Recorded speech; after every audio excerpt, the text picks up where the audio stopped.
Estem a Bereshat Yitro, que com tots sabem és la lectura de la Torà, de l'entrega dels 10 manaments i per extensió de la Torà completa al peu del Sinaí al poble d'Israel i al cim del mont Sinaí el nostre profeta principal Moisès. Però hi ha una situació prèvia al que és pròpiament l'entrega dels 10 manaments al poble d'Israel, que és quan s'assigna i quan es defineix el pacte entre l'Etern i el poble jueu. En el moment exacte en què el Creador imposa les condicions d'aquest pacte al poble d'Israel. I li diu en concret que el poble jueu haurà de ser Mamlechet Kohanim Begoi Kadosh. Què vol dir Mamlechet Kohanim Begoi Kadosh? Intentem desgranar-ho amb el benentès que el mateix Rashi diu, ras i curt, que aquesta afirmació doble significa ni més ni menys un regne de sacerdots i una nació santa.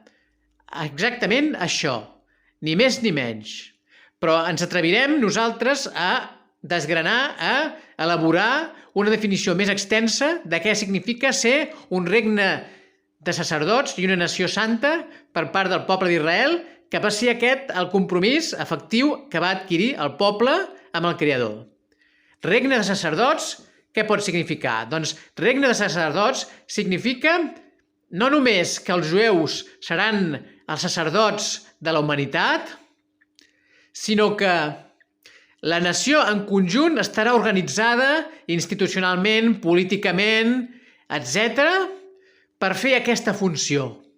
Tot el seu aparell polític, administratiu i institucional està orientat a aquesta missió nacional.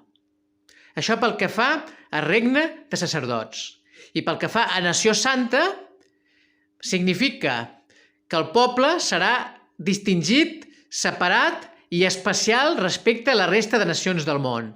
Per què dic això? Dic això perquè Kadosh, la paraula hebrea Kadosh, significa precisament distingit i diferenciat, a més del significat que sempre se li atribueix de sant. Per tant, els individus jueus serem distingits i serem especials. En quin sentit serem especials?